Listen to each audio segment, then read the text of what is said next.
For the last few years in Haryana, the politics of the state has been either for Hooda or against Bhupinder Singh Hooda. Senior leader, former chief minister, and Rohtak is seen as his bastion, his fort. If you come to Rohtak and don't interview Mr. Hooda, then the election campaign the trail is not complete. Mr. Hooda, thank you so much, sir, for speaking to us. मैं शुरुआत, क्योंकि हमारे सारे Hindi English दोनों दर्शकों के लिए मैं शुरुआत इस बात से करना चाहूँगा कि बाहर आपके घर के बाहर बहुत भीड़ खड़ी हुई है, तो ये भीड़ किसका इंतजार कर रही है? हरियाणा के भावी मुख्यमंत्री का?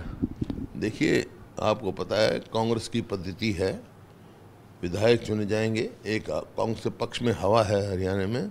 विधायक को चुनने के बाद ऑब्जर्वर आएंगे, वो उनके मत जानेंगे और हाईकमांड फैसला करेगी। जिसका भी फैसला करेगी हमारे को मंजूर है। बट आपको लगता है बड़े दावेदार तो आप ही हैं, 2 बार के पूर्व मुख्यमंत्री रह चुके हैं, सबसे बड़े फेस हरियाणा में आप ही हैं। नहीं, दावेदार तो सभी होते हैं लेकिन जो विधायक के मत जानने के बाद किसके विधायक चाहते हैं और हाईकमांड फैसला करेगी। ऐसे ही होता है हर बारी, हर स्टेट में ऐसे ही। पिछला चुनाव की अगर बात करें 2019 के चुनाव की और अब 2024 के चुनाव की, दोनों में अलग क्या है सर? पिछली बार भी आप लोगों ने काफ़ी मेहनत की, कोशिश की, लेकिन आप लोग आपकी पार्टी को पूरा समर्थन जनता का नहीं मिला, आप लोगों के पास मेजॉरिटी नहीं आई। पिछली बार में और इस बार के चुनाव में क्या फ़र्क देख रहे हैं आप? सब जगह घूम के आ रहे हैं। संकेत होते हैं लोगों की तरफ से। 2019 के लोकसभा के फौरन बाद विधानसभा के चुनाव हुए थे, तो 2019 के चुनाव में हमारी एक भी सीट नहीं थी और वोट पर शेयर जो हमारा 28% के करीब था। और अब के हमारी 10 में से 5 सीट हैं और वोट परसेंट हमारा 20% के करीब बढ़ा है और बीजेपी का 12% घटा है। 10 हमारे पार्लियामेंट्री क्षेत्र हैं, सारे क्षेत्रों में वोट शेयर बीजेपी का घटा है, कांग्रेस का बढ़ा है। इसी प्रकार से 90 असेंबली कॉन्स्टिट्यूंसी हैं, 90 के 90 में कांग्रेस का वोट शेयर बढ़ा है और बीजेपी का वोट शेयर घटा है। यही संकेत है लोगों का, उन्होंने इच्छा जाहिर कर दी, तो इस वास्ते एक माहौल बना हुआ है कांग्रेस के पक्ष में, क्योंकि लोगों ने तोल के देख लिया। जो 10 साल सरकार थी कांग्रेस की 2005 और 2014 में, और इनकी 14 और 24 में लोगों ने तोल के देख लिया। क्योंकि जब हमने सरकार छोड़ी 2014 में, उस टाइम हरियाणा प्रति व्यक्ति आय में, प्रति व्यक्ति निवेश में, कानून व्यवस्था में, नौकरी देने में और खेल और खिलाड़ियों में नंबर 1 था पूरे देश में। मेरे आंकड़े नहीं, प्लानिंग कमीशन के आंकड़े। आज जब देखते हैं तो वो भी, जब मैं कह रहा हूँ जो CMI है या प्लानिंग कमीशन है, आज हरियाणा नंबर 1 हो गया बेरोजगारी में।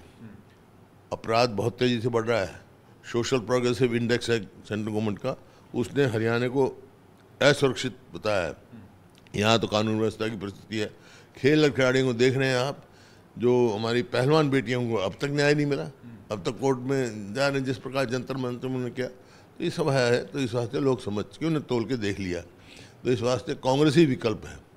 सर, आपने जो एक बात कही रोजगार की बात, बेरोजगारी की, जहां पर भी जाएं युवा के बारे, हरियाणा में जो भी बच्चा बात कर रहा है वो सिर्फ इसी बात की बात कर रहा है कि रोजगार की कमी है। कांग्रेस ने अपनी गारंटीज में 2 लाख रोजगार की बात कही है, बीजेपी भी अपने कह रही है हम रोजगार बहुत बढ़ा देंगे अगर हम दोबारा सरकार में आते हैं।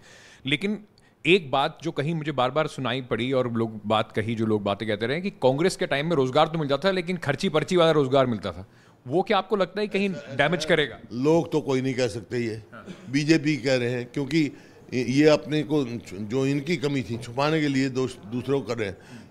इनके दौरान ही HPSC में करोड़ों रुपए पकड़े गए, घोटाला किया, मतलब गजेटेड पोस्ट में। फिर ये सबऑर्डिनेट सर्विसेज के चेयरमैन को सस्पेंड करना पड़ा।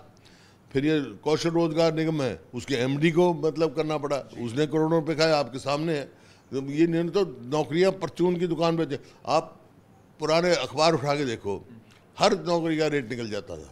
ये क्या, हमारे यहाँ कभी कोई ऐसी शिकायत नहीं हुई। कोर्ट में जितनी नौकरी सेलेक्ट किया हमने सब हुई, कोई कोर्ट में इसका कोई चैलेंज नहीं हुआ। इनके यहाँ कोई कामयाबी नहीं हुई। CET अब ये जो कौशल रोजगार निगम लगा रखा है, इसमें कॉन्ट्रैक्ट पे करते हैं, लेते हैं ठेके पे। हमने तो ठेकेदारी सिस्टम बंद किया था, ये सरकार खुद ही ठेकेदार बन रही है। इसमें ना तो मेरिट है, ना रिजर्वेशन है, ना पेंशन है, ना पक्की है। जब मर्जी कॉन्ट्रैक्चुअल सर्विस को जब मर्जी छुट्टी कर दो। तो ये लोग युवाओं के भविष्य के साथ खिलवाड़ कर रहे हैं। CET को लेकर युवा बड़े नाराज हैं। उसका कारण, उसकी वजह से आज हरियाणा में 2 लाख सैंक्शन पोस्ट खाली पड़ी हैं। हम उनको कह रहे हैं, हम 2 लाख जो सैंक्शन पोस्ट हैं वो हम भरेंगे। और आप देख लो, हरियाणा में घूम जाओ, अस्पताल में जाओगे तो डॉक्टर नहीं है, स्कूल में जाओ तो मास्टर नहीं है, दफ्तर में जाओ तो कर्मचारी नहीं। सर ये जो आपकी जो घोषणाएं हुई उसको लेकर एक बार बार सवाल उठता रहा कि फाइनेंस कहाँ से आएंगे। हरियाणा के जो हरियाणा कांग्रेस की जो और जगह पे सरकारें हैं वहाँ पर भी अभी काफ़ी समस्या है फाइनेंस की, तो हरियाणा फाइनेंसेस कहाँ से लाएगी इन सारी योजनाओं को पूरा करने के लिए? ये बीजेपी कहाँ से लाएगी? जो हमने जैसे ही हमने 7 गारंटी शुरू करी उनकी नकल उन्हें उतार दी। वो जब हमने करी जब तो कह रहे थे ओहो ये तो बड़ी फाइनेंशियल वो क्राइसिस आएगा, अब इन्होंने की है, ये कहाँ से करेंगे?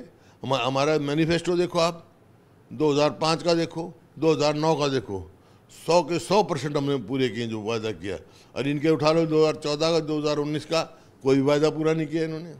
ये जो बाकी प्लेयर्स हैं इसमें, जेजेपी बीएसपी के जेजेपी रावण जो चंद्रशेखर जी की पार्टी है उनके साथ काम कर रही है, बीएसपी का गठबंधन इन लोगों के साथ है, आम आदमी पार्टी भी चुनाव लड़ रही है। आपको लगता है कहीं ना कहीं हार जीत में इनका बड़ा फैक्टर होने वाला है? नहीं, आपने लोकसभा का नतीजा देखा, सभी चुनाव लड़ रहे थे उस लोकसभा में भी, लेकिन 5 सीट आई कांग्रेस की, 5 आई ये, और इनका तो एक आधी पार्टी का 1% से के करीब शेयर आया है। तो कहाँ उनकी वो लोग बहुत हरियाणा के वोटर बहुत समझदार हैं, वो अपनी वोट व्यर्थ करने वाले नहीं हैं।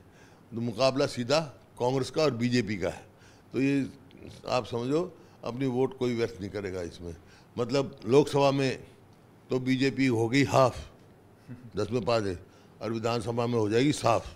क्योंकि आम आदमी पार्टी के साथ आपका 2024 के चुनाव में गठबंधन था, तो क्या कहीं ना कहीं हुड्डा जी को पसंद नहीं था गठबंधन, इस वजह से नहीं हो पाया विधानसभा? ऐसी कोई बात नहीं, हमने प्रयास किया भाई, राष्ट्रीय स्तर पे तो हमारा गठबंधन है, ये स्टेट के उस पर प्रादेशिक उस पर हमारा किसी से गठबंधन नहीं है, लेकिन हमने प्रयास किया। लेकिन जितना देखिए ये पिछली बार भी लड़े थे, 50 या 60 सीट लड़ी उन्होंने, एक में भी जमानत नहीं बची। लोकसभा के थोड़े दिन पहले बाई इलेक्शन हुआ था आदमपुर का, वहाँ इन्होंने लड़ाया, वहाँ 3000 वोट आई।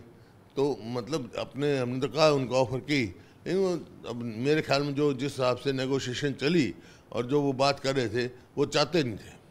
सर ये भी एक बड़ी चर्चा है कि सबसे बड़ा चैलेंज कांग्रेस के लिए कांग्रेस पार्टी है। बार बार ये बात होती है कि देखिए अंदरूनी कलह कितनी है। शैलजा जी पिछले 11 दिनों से कैंपेन नहीं कर रही हैं। आपको लगता है इसका एक फर्क पड़ने वाला है, एक माहौल जो बन रहा है उसका फर्क पड़ने वाला है? सारे कांग्रेस के कैंपेन में लगे हुए हैं, ये आप लोगों की परसेप्शन है, आप लोगों का खबर होती नहीं तो यही कहानियाँ घड़ते हो।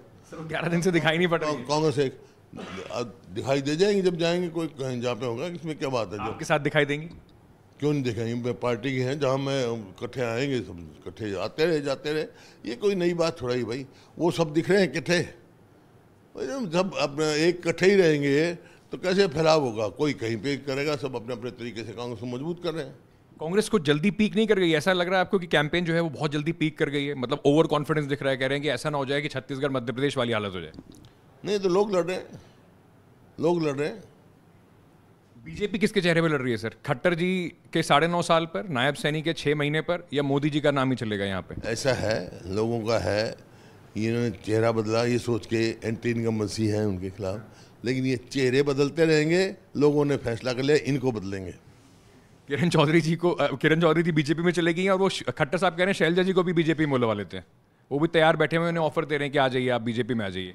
शैलजा जी कांग्रेस परिवार से हैं, हमारी वरिष्ठ नेता है। ये भाई ऐसी जब भी तो ये करते हैं, ऐसी बातें, नकली बातें करते हैं। आखिरी सवाल सर, 8 तारीख को पेटियां खुलेंगी, तब पता चलेगा किसको कितने मिल रहे हैं। आपकी क्या उम्मीद है, कितनी सीटों पर हुड्डा जी बिल्कुल कॉन्फिडेंट इस समय बैठे हैं कि इतनी सीटें तो हमारी आ ही रही हैं? भारी बहुमत से कांग्रेस बन रही है।